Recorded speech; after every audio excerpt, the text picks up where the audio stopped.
तुम क्या उस वक्त जागोगे जब तुम्हारे महलों की मस्जिद पर नोटिस लग जाएगी, this is not a Waqf property? तुम क्या उस वक्त उठोगे जब दरगाहों के सामने नोटिस लग जाएगी, this is not a Waqf property?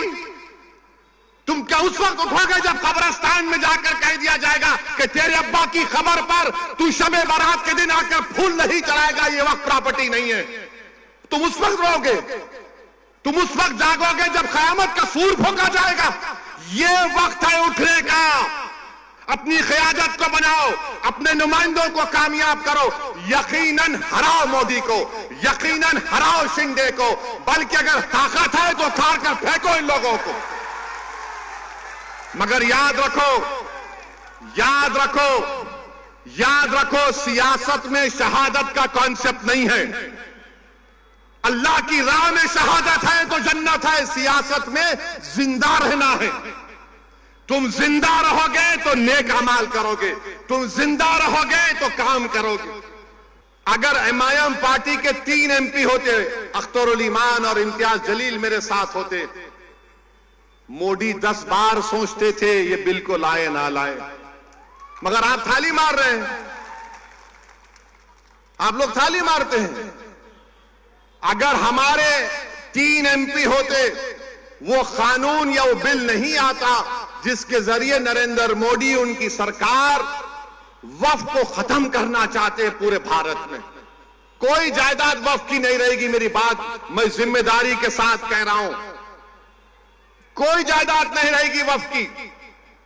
Collector को इतना पावर दे दिया जाएगा कि कोई भी कलेक्टर के पास जाकर बोलेगा, ये कलेक्टर साहब, ये जो यतीम खाना है, ये जो खानखा है, ये जो दरगाह है, ये जो मस्जिद है, ये वक्फ नहीं है।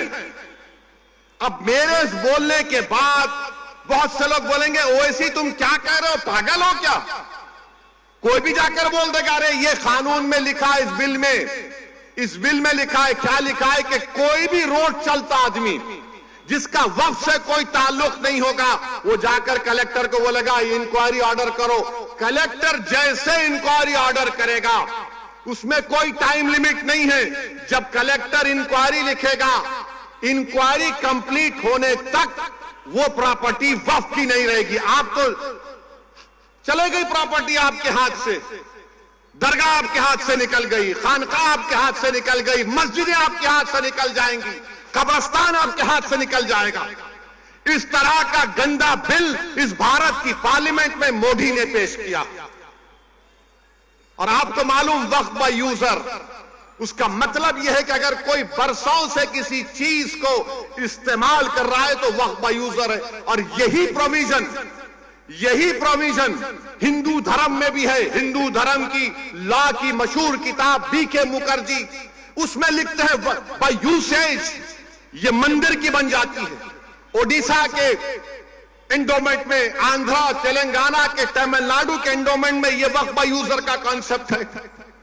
मगर मोदी बोल रहे नहीं रहेगा। उसका नुकसान क्या होगा? मोदी बोल रहे हैं डॉक्यूमेंट लेकर आओ। अगर आपके इलाके में 200 साल पुरानी मस्जिद है, कहां डॉक्यूमेंट मिलेगा? कहां डॉक्यूमेंट मिलेगा?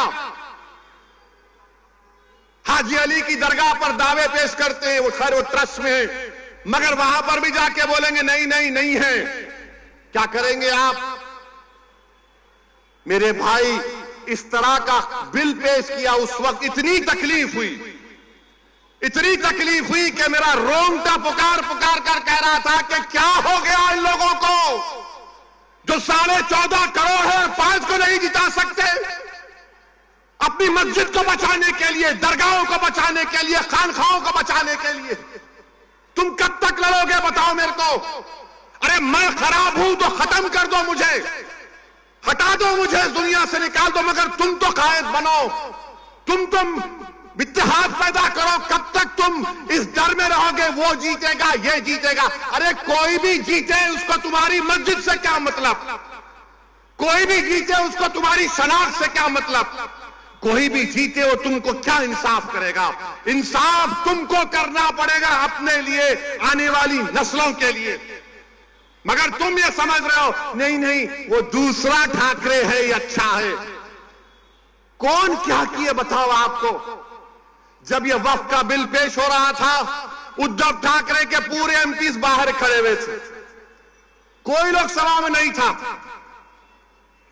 मुझे मोशन देना पड़ा इंट्रोडक्शन के खिलाफ। मेरे भाई जागो, मजलिस के लिए नहीं तो अपने लिए, अपनी नस्लों के लिए, अपनी शनाख्त के लिए जागो। तुम नहीं समझ रहे, तुम्हारी आवाज अगर असेंबली में नहीं होगी, तुम्हारी आवाज अगर कॉरपोरेशन में नहीं होगी, तुम्हारी आवाज जिला परिषद में नहीं होगी, पार्लियामेंट में नहीं होगी, तो कौन तुम्हारी आवाज उठाएगा बताओ। आज ये खतरा हमारे सरों पर मंडला रहा है। अगर मोदी इस तरह के बिल को पार्लियामेंट में दोबारा पेश करेंगे, अगर वो कानून बन जाएगा, खुदा ना खास्ता हम कई मसाजिद, मदरसे, दरगाहें, खानकाएं, कब्रिस्तान की जमीनों को खो देंगे।